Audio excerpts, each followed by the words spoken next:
Good afternoon, good evening, ladies and gentlemen. Our final panel, please welcome me in joining, yes, Naoko, come up. Naoko Ishii, the CEO and Chairperson of the Global Environmental Facility. Carin, Director General of CEDA, the Swedish International Development Agency. Charlotte, Special Advisor at the UN Global Compact. David Nabarro, who I've been told I'm not allowed to say former, so current Curator Extraordinaire, we'll get into that in a moment, and Anahita, an incredible young chef from India. Now, the final panel is all about translating the conversations that we've had into impact. And so I've chosen 5 quotes from across, 6 quotes in fact, from across the last 2 days. And from those, I want to pose each of you a question going forward. So when you arrived yesterday, we let you know that the framing, that the overarching theme of these 2 days was difficult conversations. So I want to ask each of you, have you had a difficult conversation? How did it go? What was it about? And what was the outcome? Naoko, do you want to start? Of course. Well, we were here actually with the expectation that we will have a difficult conversation. This is my 3rd or 4th EAT forum. The expectation is always we will have a difficult conversation. Why?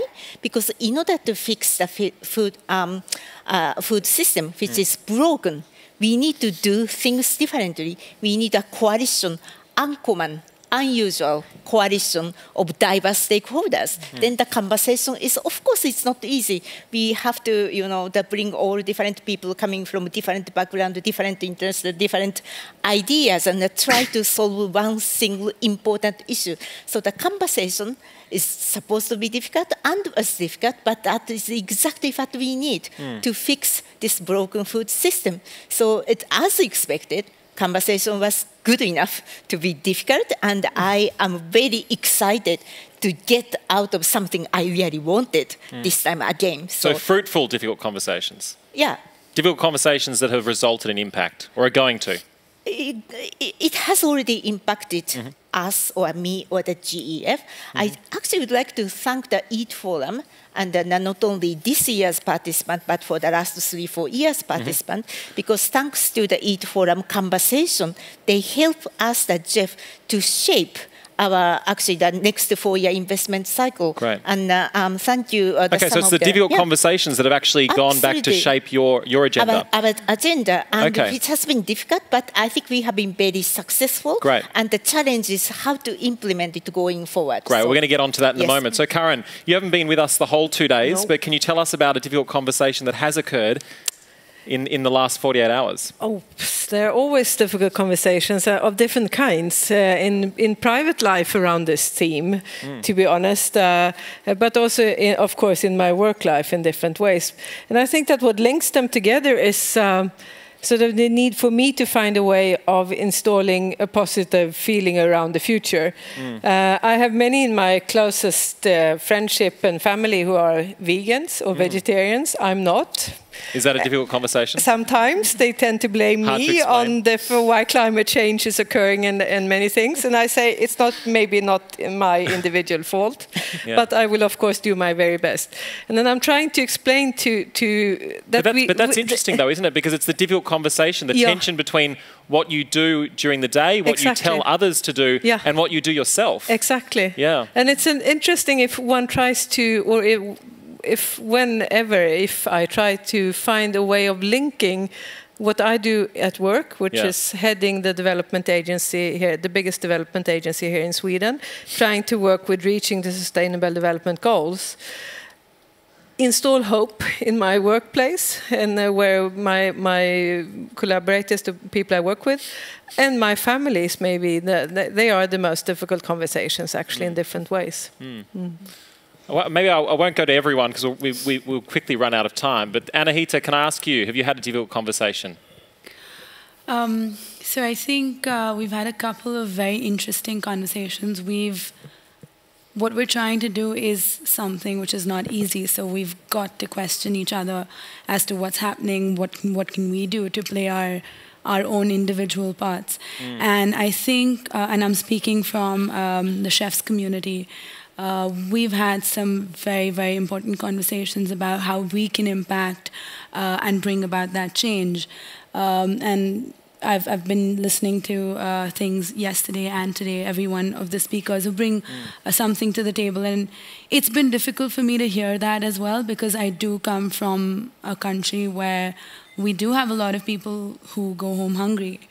And I think, I mean, we've got to understand that we've got to resolve this very quickly. We're growing in numbers where we still have so many people going home hungry, and each one of us has to do our bit. It's not one organization, it's not the government, it's each of us doing that. And those difficult conversations are resulting in answers. Yeah. But it's about what we end up doing on the ground. Well, then that leads me to my next question, because Marcus Samuelsson said we're either part of the problem or we're part of the solution. So what are the next steps when you get back home in the next week? What from the last 2 days is going to change or influence parts of what you do? How will you do things differently? So I think as a chef and a person who has that voice, we've got to use that voice. We've got to influence people. I think we all have that knowledge here. I think each of us respects everything that we know, and we know it's happening. We know the solutions, but we just need to tell more people. We need to get to the consumers. And I think once you get to the consumers and you share your knowledge, it's out there. You just need to get that to the children and the youth of today, and that contributes to a large number. And once you voice that and once you give them that knowledge, they are going to be able to change that. They're going to be able to change the world. So I think we need to sort of get out there. I'm going to get back home. We've got a community of chefs called the Young Chefs Forum in India, part of the Tasting India Symposium. And I am going to go out there and tell them that, okay, this is happening in the world, and we are a community. What are we going to do? How are we going to bring about that change? And I think the Chef's Manifesto is having little action hubs all over the world. We've got 200 chefs from 45 countries. Hang on. I'm going to ask you about that in a moment. I don't want to spill the beans. I know you're excited. There's lots going on, and you asked me about it. Like, what are we going to do? So I'm going to be like, all this. But when we actually get down to doing it, I'm going to let you know. But we're all charged up. And we'll find out in just a few moments. David. Yes. Next steps. You're heading back to Geneva. You've got some big things on the agenda. But what's going to happen in the next days, the next weeks? What are you going home thinking about? Well, first of all, I'm really inspired, Sandro, because this is a wonderful event. There's nothing like it anywhere in the world that brings together people from so many different sectors and disciplines and different places of work. Here am I sitting between a chef and a person in the UN running the Global Compact, and we've got people from government, and right through this room, such a wonderful diversity. But I'm impatient because I want even more diversity. I want to be sure that we are able at all times to be able to speak and engage with the 80% of the world who can't choose what they're going to eat, who sometimes just don't have enough, simply because it's not there. So a very big part of what I want to do is to see if the spirit of this forum can actually be expanded and made available to many, many more communities. And then just one last thing, Sandro, is I want to really be working on finding the points of intersection between the different disciplines, in line with what we're supposed to do in the Sustainable Development Agenda, because it's so powerful, and we, in a community like this, can do such a lot to move it further. David, one of the challenges that we heard about over the last couple of days was this sort of shared narrative, this shared viewpoint. Do you think we're at the point where that diversity in the room has become only, I mean, it's a blessing and a curse. Yes, it's a challenge and a strength. We have so to how do we make sure that it becomes super careful, everybody. A strength only? It's sometimes tempting, in order to get an agreed narrative of what you're trying to do, to shut certain people out of the room, because you're worried that they're going to bring in prejudices, they're going to bring in anxieties. So we can do two things. One is to learn to leave our prejudices and our institutional agendas at the door and come in and work for the collective. And secondly, actually always to bring people in. When in doubt, include, accept that it's going to require more work to find a common position, but inclusion is always the best. And I think that that's beginning to happen in more and more venues, and it's the inclusive spirit here. Look, in this room, there are champions who were brought here because of their role in the scale-up nutrition movement. And here they are. They're people who've been working on the really difficult challenges of nutrition all over the world, talking a whole mix of languages, struggling a bit because they don't all speak the one language that we're speaking now. But great that they're here and great that they're participating.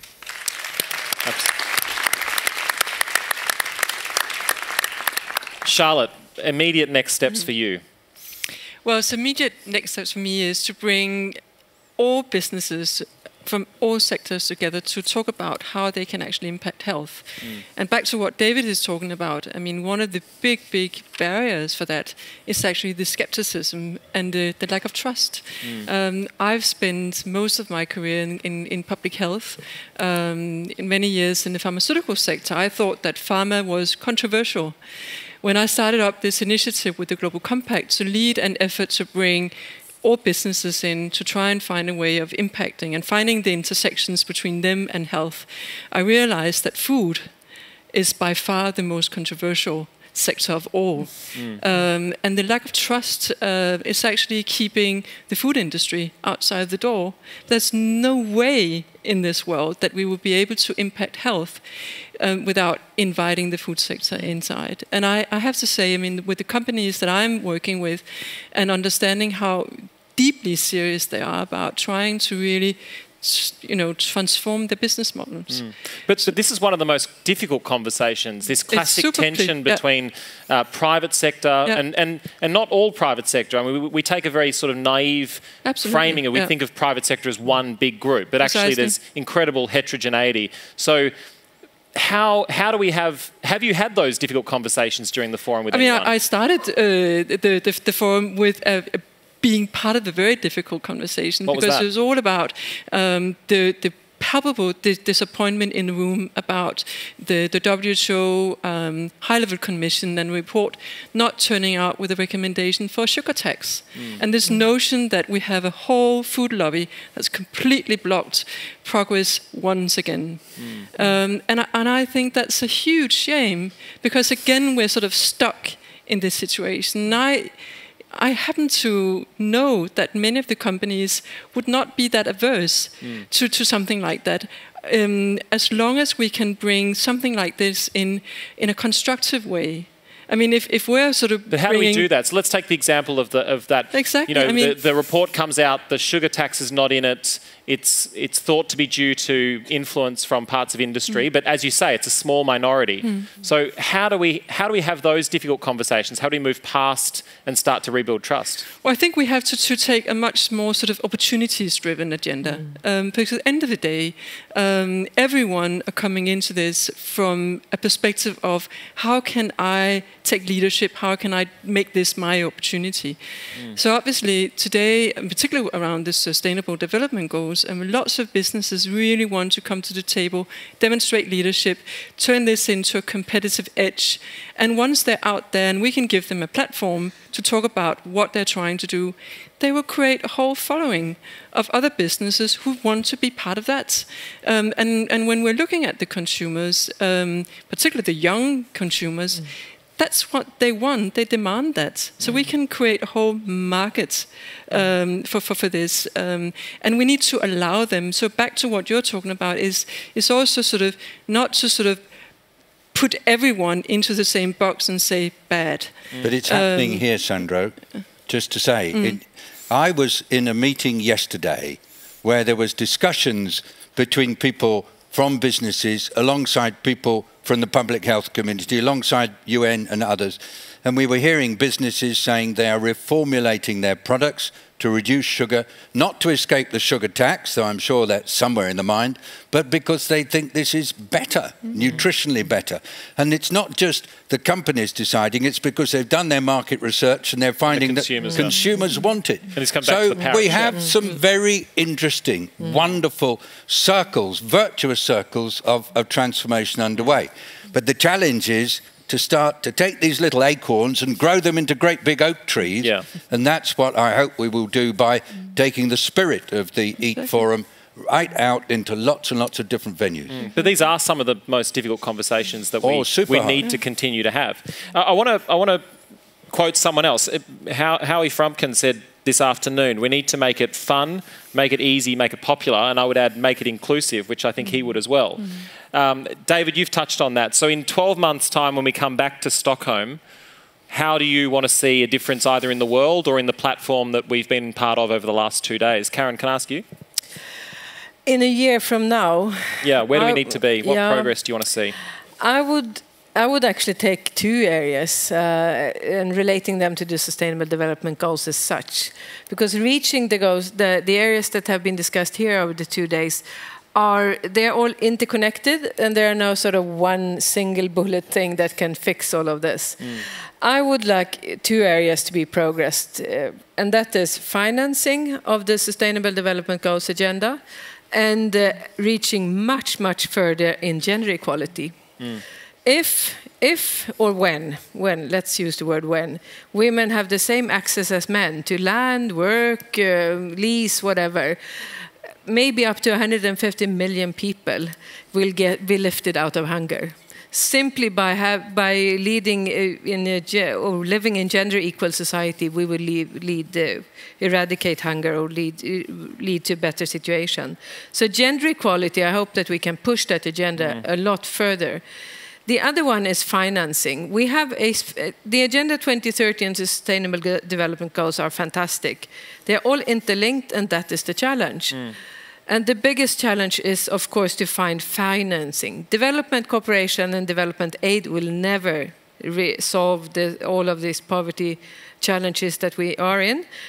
We have to find other monies, and that is private sector, investments, domestic resource mobilization by tax systems or whatever in poor countries.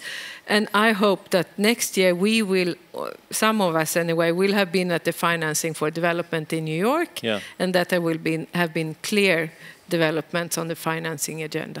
And this actually brings up a whole nother group of difficult conversations around the new development paradigm that we live in. And for all the strengths of the SDGs, I mean, one of the challenges is that, you know, the kind of traditional bilateral relationships are gone, but the financing maybe to replace them and in line with the new vision is not quite there, but we're well into the new era. We're 2 years in, 3 years in, we've got now 12 years to go. Can I follow up? I love those 2 points, finance and gender, and I want to follow up on each of those in more detail. So, Naoko, what do we need to do in the next year to improve the financing situation for global food system transformation? What can we all do to help?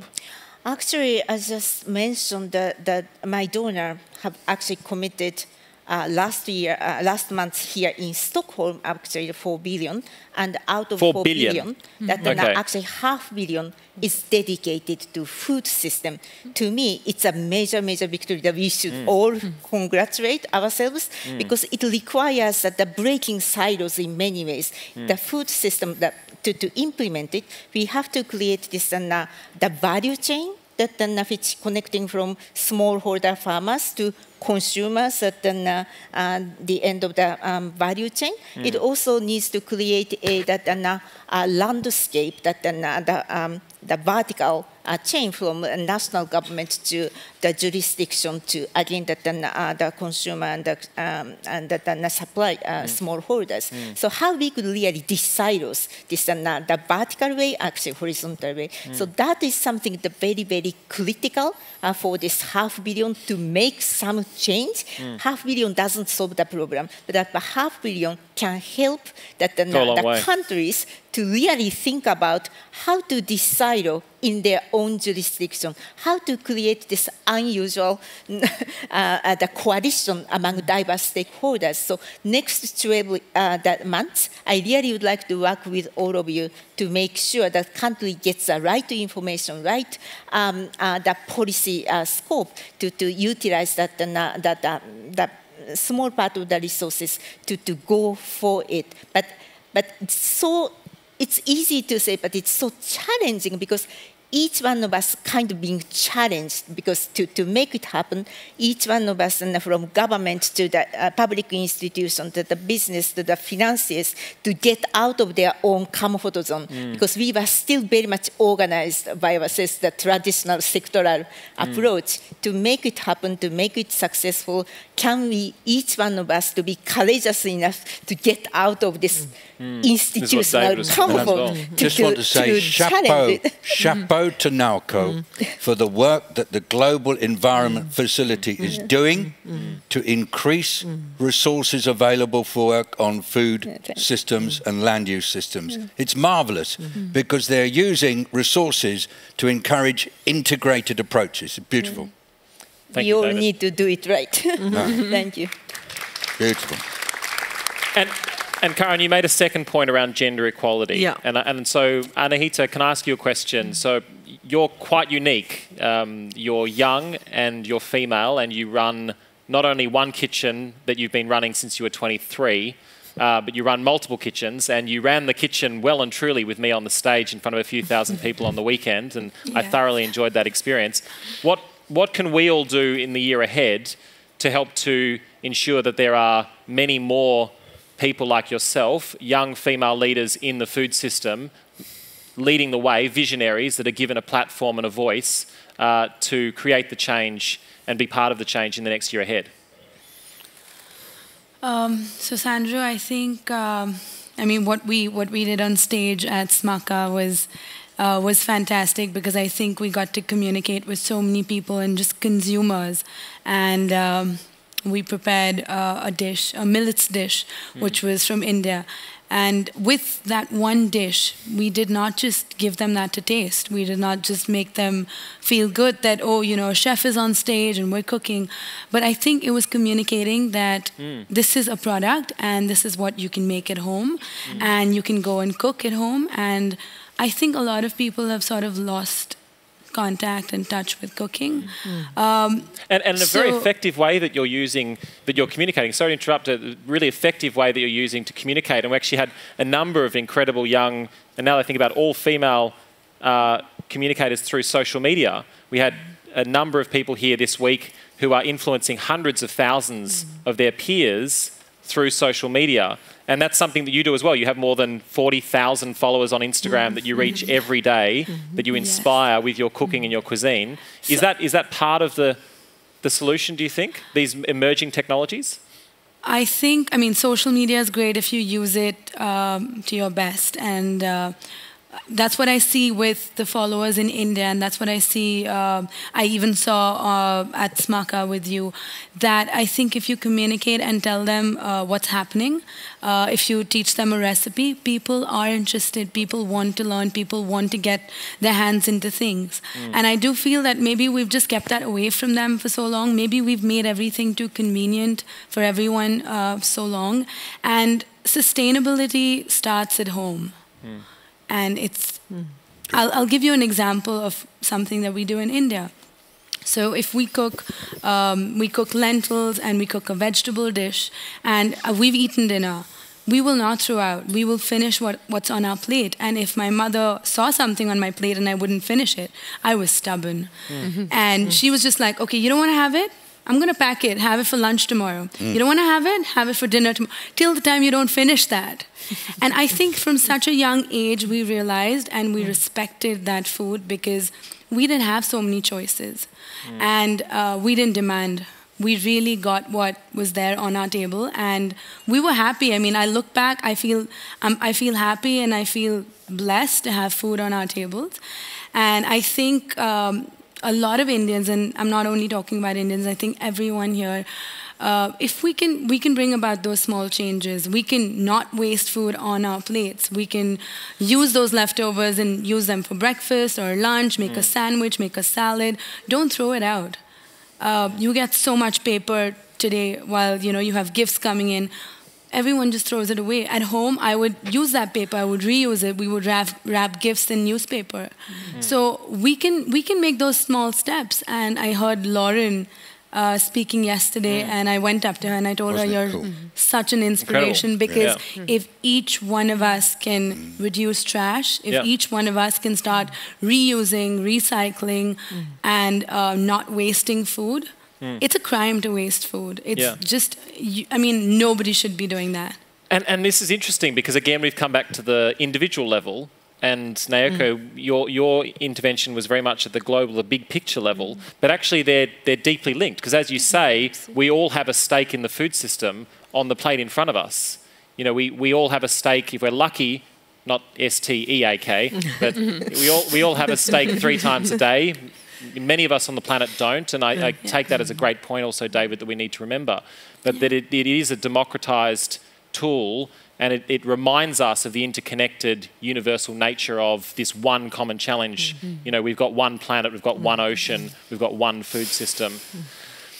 We've chosen you also today because you wanted to make a call, invite everyone in the audience to be part of something that you have just launched or you're about to launch. David, you've talked a lot about a common language, about creating a platform, about taking the EAT message around the world, which we completely agree, and making it even more inclusive than we've managed to in the last 5 years. And we will continue to work on that. But you've got something that might make it happen a bit faster. Do you want to share what that project is? I do. I'm worried about time. I want to talk about 3 words beginning with E. The first word is evidence. The second word is experience. And the third word is engagement. And that E because we're at the EAT Forum. Evidence, I think over the next year, more work on evidence-based pathways. I'm very much anticipating the result of the EAT Lancet Commission on Sustainable Diets. Brilliant achievement by EAT and Lancet to be working on this. On experience, I want to see more results from coalitions that are working on food and land use, bringing together, as you said, business, civil society, governments, and of course the scientific community.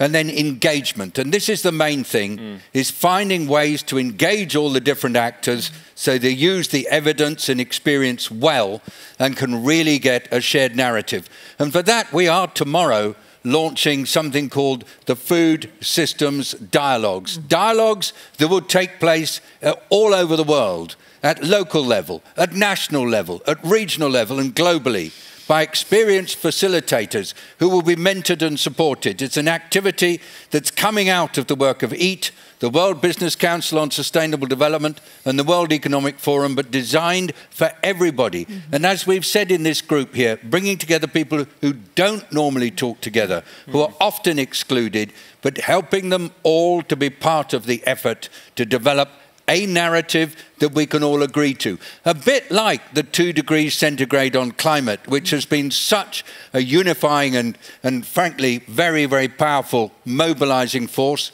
Well, let's have something like that on food systems, and let's use dialogues at multiple levels, many times each month in different locations, to help us get that kind of common position. By this time next year, I want to be able to stand in front of you, Sandro, and say, yeah, it's happening. And it's EAT and these other organisations that are strongly behind it. So that's my passion. Fantastic. And that's something we all look forward to getting behind. Thank you, David. The Food Systems Dialogue. That's a FSDS for short. There'll be websites. There'll be lots of social media, basically to get the conversation not just going, but to a point where it leads to everybody coming to a measure of agreement around the sort of principles we've been talking about here over the last 2 days. Okay. Anahita, do you want to tell us, we are getting short on time, but tell us about the Chef's Manifesto. We heard about it last night. Yes. So I'm just going to make it really short. The Chef's Manifesto, we launched it last night for some of you who were here. I've just got a copy here. I'm just going to show it to you. This is what it looks like. What we've done with the Chef's Manifesto, there are about 200 chefs from 45 countries, so we've got a voice from every different country, someone giving ideas, someone planning action hubs. What is the Chef's Manifesto? It's chefs for chefs. It's about chefs understanding what needs to be done, where can we do that, actually getting things going. And we've got a website called thechefsmanifesto.com. You can download this from there, and you can read more about it on how the chefs are aligning themselves to the SDGs. The SDGs, the Sustainable And I Development think Goals. all the SDGs, the 8 SDGs that we're working on, each of them, I might be working on 1 or 2 of them because we don't want to put pressure on all of them. Everyone, whoever can play their own important roles, is playing it. And I think the chef in between is sort of communicating and facilitating this. And we can get, like David said, a lot of dialogues, bringing people together. And I'm sure chefs can be in the middle of that, helping this out and actually bringing that change. You're fantastic ambassadors, you know. And it's wonderful, just the energy. So we've only heard from 2 of you, but we already have like a movement of movements starting to emerge. We have chefs, we have global dialogues. Charlotte, what's happening in the year ahead that we can all be part of? So we launched a new initiative in Global Compact called Health is Everyone's Business. And the objective of that is to ensure that any business across any sector in the world will take on health as a priority. Wow. And really ingrain that in their decision making, whether it's in the workplace, the marketplace, in society, in supply chain. Yeah. And we're really inviting all businesses to join us because we want this to become a multi-sectoral conversation that is very solution oriented. So this is an open invitation. And will this be part of the food system dialogues in some way? Yes, we are also talking with David. And will the chefs be part of the food system dialogues in some way, David? Absolutely. Yeah. Everybody. But it's super to hear that you're doing this because if every business focuses on the health and nutrition, just at least of their workforce and their suppliers, it will be transformative. Absolutely. Beautiful. Karin. Yes. What are we launching? What exciting endeavours are going to take us forward to the food system transformation? I would take it from another angle. We are working like was taken up here before. We have to remember the ones who are the worst off in life and on our globe. And I'm thinking about a situation where we actually have improved the situation for many people by working in a different way, and that's in Somalia. Some 5 or 6 years ago, there was a terrible drought. 250,000 people died in a very short period. We learned from that situation to work together from the humanitarian side, which is actually handing out food to people who actually starve in this instance. And alongside, at the same time when doing this, we support them by trying to cultivate the soil, to use the soil again, grow crops. That means that we work with the humanitarian aid and the long-term development cooperation alongside each other. Formerly, we worked with humanitarian aid, and when the starvation was stopped and the immediate crisis was over, then we came in with the long-term development cooperation. And so many people unnecessarily died or suffered severely from us doing it in a bad way. So I promise to further work on these methods and further improve the collaboration between the long-term development cooperation and the humanitarian aid to save lives and to save health for people. Very important. So can the food system dialogues be helpful in some way? I suppose we can, I hope, or I'm sure rather, that we can find ways in doing that. Been super stimulated by people here at this group from Sweden.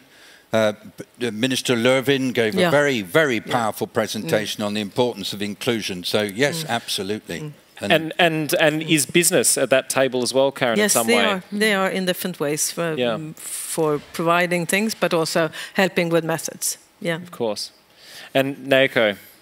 Yeah, I'm definitely piggybacking to this food system dialogue, but also I hope that our engagement drive to contribute to the food system dialogue. My dream, a year from now, when I come back here, I would like to say to you, thanks to you, everybody, that Jeff's food system, the program, has actually started to implement by, what do I mean by that? That countries that which we were kind of providing assistance has this uncomfortable coalition or unusual coalition of the groups at each of the country level, so that they can start really thinking about how to transform the food system. Why food system is so important? It's because it takes care of global environmental commons. So my dream is by doing that to make the global environmental commons everybody's business. Fantastic. So that brings us pretty much to the end of our panel. The time disappeared as always with great conversation and difficult questions. But I want to go back to something that Christiana Figueres said. And she said that we need to be stubborn optimists. So we've talked about a lot of problems. We've heard about a lot of solutions. And we've just finally heard about some incredible new initiatives with common elements of collaboration, of trust, of bringing in different sectors, of going outside of our comfort zone, and of course remembering to leave no one behind, which is something we need to continue to focus on, improve, and develop over the year and the years ahead. But I want to ask you, do you find yourself at the end of 2 days more or less of a stubborn optimist? And what final words do you have for those in the audience? Anahita, do you want to start? I think definitely more of a stubborn optimist. I think I've been stubborn and... You already declared that part. It's already there, and I think as a chef you're very stubborn because you want things done a certain way. Hooray! But, yeah, chefs. Go chefs. Thank you very much. And I think without your support, I mean, we would love your support and we would love to support every cause because it is at the heart of our systems. We can't do anything without food. I mean, chefs can't do anything without food. And I just think that there are 2 goals that I am focusing on, which is one, reducing food wastage, and one which is eating local and seasonal. And I think if each of us pledge that, we can make that change. So definitely a stubborn optimist. Take home, very personal. Yes. Thank you, Anahita. David, more or less of a stubborn optimist. We have to let our inner contrasts come out. So we all need to be stubborn optimists, but we need to develop new words. So that's stub-op. Stub-op. We all need to be both scientific and emotive. So we need to be simotes. Stub-op simotes. And we need to be both, we need to let our passions flow whilst at the same time being impatient. Passimp. And then lastly, be strategic and opportunistic at the same time. Stroppist.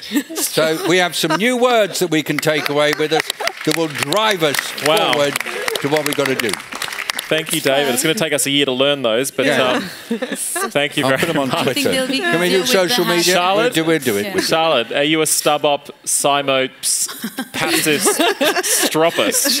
You have to be careful. 100%, absolutely. Yeah. And I think adding to that, I mean, I think it's been great to see a room full of people who are just so into this and passionate about it. And I think one extra dimension maybe to put into the beautiful words is also to be keeping our naivety. I think what we're trying to do here is impossible.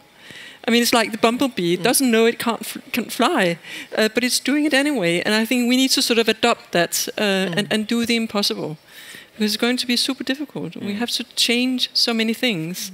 But I'm 100% optimist and stubborn. Yeah, I was going to say, have to be and stubborn, absolutely. Carin. I think we all sit here because we are stubborn and optimists. Well, and those in the audience, it's the last panel on the last day and they're still here. Otherwise we would all have given up and gone home. And it is possible to make a difference, to make a change. The Millennium Development Goals showed us, we reached many of them, and we can make a difference by being stubborn, optimists, or whatever words you have there. I'm not going to try it again. Stub-op. So we've got to get to learn it. By the feeling in this room, but also actually that there is a change amongst the young people in society. You are a fantastic representative of that, but there are so many young people who really want to make a difference, and that gives me optimism. Thank you. Naoko. Yeah, I think I am optimist. I think I have been very stubborn, but even for a person like me to be stubborn, I think for us to continue to be stubborn in this very difficult situation and try to do difficult thing, a confirmation of this feeling, I am not alone, that then everybody try to do the same thing, and the only we do together, we can do it. This kind of confirmation is absolutely needed for us to continue to be stubborn. So I just like to thank the audience and for the forum. Thank you so much for giving me the courage to be stubborn. So thank you. Thank you. Well, that brings our panel to a close. Thank you to the 5 of you. Thank you to the audience as well. And to finish with 2 combined quotes. Over the year ahead, we look forward to working with all of you to remember that we must each play our part. We must each, of course, play it loud, and to paraphrase our saxophonist from last night, it's never too late. Yeah, cool. Ladies and gentlemen, thank you very much again. Thank you. Thank you to the panel. Thank you. Thank you very much.